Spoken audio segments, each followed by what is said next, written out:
I'm Nate Eaton here with Melaleuca's Executive Chairman, Frank VanderSloot. Frank, I wanted to talk with you because over the past few days, several people have gotten robotexts, and this post is floating around Facebook calling you an Obama donor. This is from Bryan Smith, who's running for office this election. Says that you're an Obama donor, a Democrat donor, and it looks like you met with Barack Obama and gave him a check.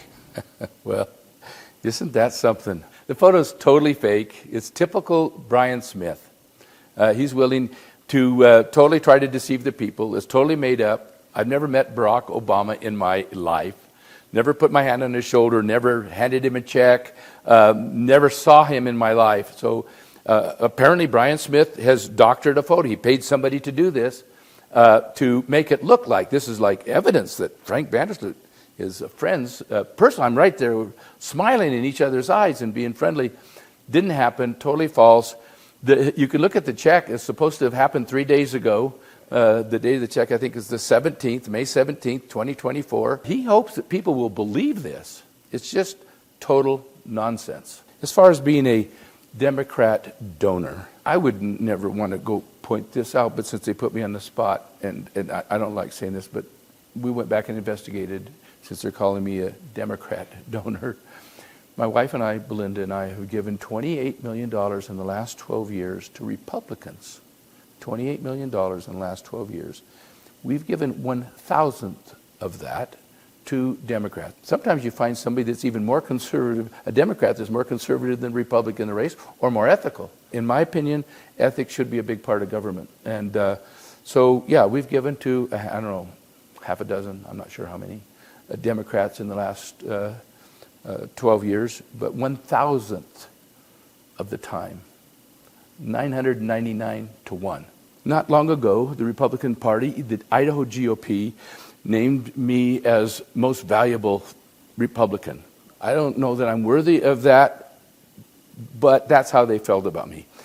This man, Bryan Smith, is so desperate to win this race so he can get himself into office so he can undo the Patient Act that he's made millions of dollars on, and that's what this is all about. And he's willing to lie, cheat, and steal to make it happen. And that photograph, that doctored photo, is evidence of who he is and what he does. You mentioned the Patient Act. This is an act that you fought hard for. In fact, you and your wife put in $1 million to help people targeted by medical debt collectors. By Bryan Smith. Yeah. They were targeted by Bryan Smith, but it was all about turning small medical debts into humongous attorney fees payable to him and payable to his firm. So he's both the collection agency and the attorney. So these people can't defend about themselves. He represents himself for free, and then he goes after them. So we took this to the legislature. The legislature said this should be against the law. It is in many states with the stuff he was doing. They changed the law. He testified against it. His employee voted against it. A very small contingency of his personal friends voted with him. They have this secret alliance where they all gang up together and they know where they're going to go, and it's all about making money for themselves. But overwhelmingly, the Republicans, both the Senate and the House, passed that act to protect Idaho citizens from him. Now he wants to be in office, be elected into office. He thinks that the people that he is going to go after on these medical debts, and it's happened to thousands, he's collected it from thousands. Belinda and I only defended 228 of these cases. It's a lot of cases to churn, and it quickly turned through $1 million. But that's where we learned about who Bryan Smith is. Prior to that, I didn't know who he was. But when we got into those cases and discovered what he was doing to people, that's when we discovered who he was. So, yeah, we're opposing him. He's attacking me because we are endorsing his opponent, Wendy Horman, and so he uses this attack tactics to try to discredit, I guess, our endorsement of her, which is all falsehood and lies. That's how he does it. When Barack Obama ran against Mitt Romney, weren't you one of Romney's biggest fundraisers? I was a campaign co-chair for Mitt Romney.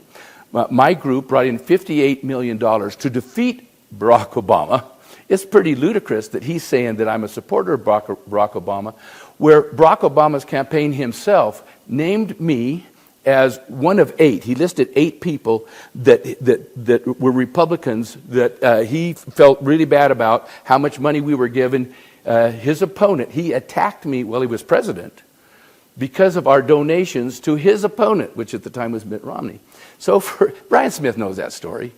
So he knows all of these facts, and yet he's willing to twist the tiniest of things to make it appear things that aren't. It's smoke and mirrors. It's typical Bryan Smith. It's not only what he does, it's who he is. And for the record, we did do a story with you, I think in 2020, about this Obama donation. Did you give to Barack Obama? How did that come to be? So in 2007, during the primary, Barack Obama was running against Hillary Clinton, and I had a bet with a personal friend, an African-American gentleman, and we were bantering back and forth, and I'm pro-Republican, he was Democrat, and we made a deal, and he wanted me to make a donation to his favorite person. I thought I knew who it was. We didn't name the candidates, and I made a deal that he would donate to mine.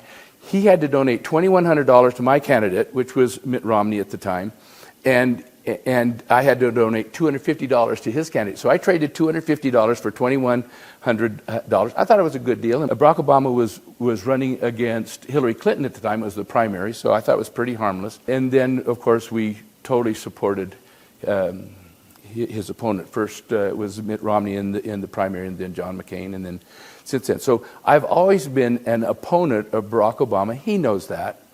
But he wants people to believe something totally different than the truth. I think people should know about this too, that what he's up to with the Patient Act, because it got passed, and now to undo something you have to declare it unconstitutional. And we know this.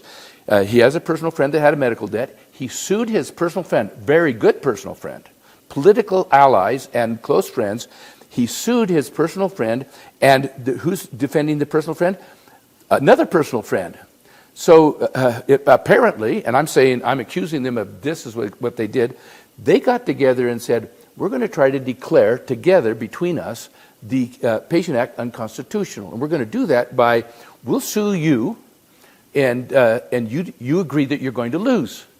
And so you don't defend it adequately. You stipulate to certain things that no one would stipulate to, but we will then take it to the judge and say, see, we're saying it's unconstitutional. They're not defending it, and so the judge can, without a defense, has to declare it unconstitutional because there was no defense. That's essentially what happened here. And indeed, the judge did, there was no defense. The judge didn't have any choice. But then the Attorney General stepped in and said, wait a second. The act is constitutional, and the Attorney General can weigh in on these cases, and they did. And then, lo and behold, the patient's attorney, seeing that the Attorney General was going to come out in the patient's defense, asked the judge not to let the Attorney General defend his own patient. This is craziness. I know the bar is investigating it. Hopefully the truth of that will come out someday. And this would be easy to get to the bottom of this. They could just sue me for saying this on the air today, and we could do discovery, and all the facts will come out to the public. So maybe that's a good solution. Why is it important for you to speak out about this? He's taken a lot of people to task. When you see people that are damaged and being bullied around by somebody because they don't have the money to defend themselves, I made a commitment to myself a long time ago, actually when I was pretty young, that if I ever saw somebody being attacked, that I wouldn't sit by and let that happen if I could do something about it. It had something to do with a case by Kitty Genevieve, which was a long story. People can look that up if they want to understand that story. And I just said, I don't want to ever be guilty of what happened to her, which people standing by and let somebody, in her case, she was murdered while people didn't do anything.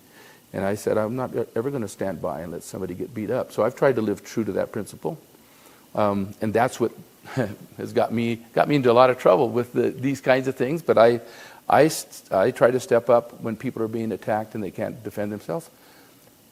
God's given me and my wife and my family resources that we're not, in my opinion, deserving of. I don't know why that is, but we got these resources. We're stewards, and we need to be paying back, and that's what I'm trying to do. These guys, they're not conservatives, and they're not Republicans. They are libertarians. A Republican wouldn't do that. Ronald Reagan is my kind of a Republican. He said, if you agree with me 80% of the time, you're a friend. These guys, if you disagree with them on anything, they will chew you up and spit you out. And I'm tired of them doing that to people who can't defend themselves. I can defend myself. I'm fortunate to be able to do that. But so many people can't, and I think it's really damaging the Republican Party when they do that.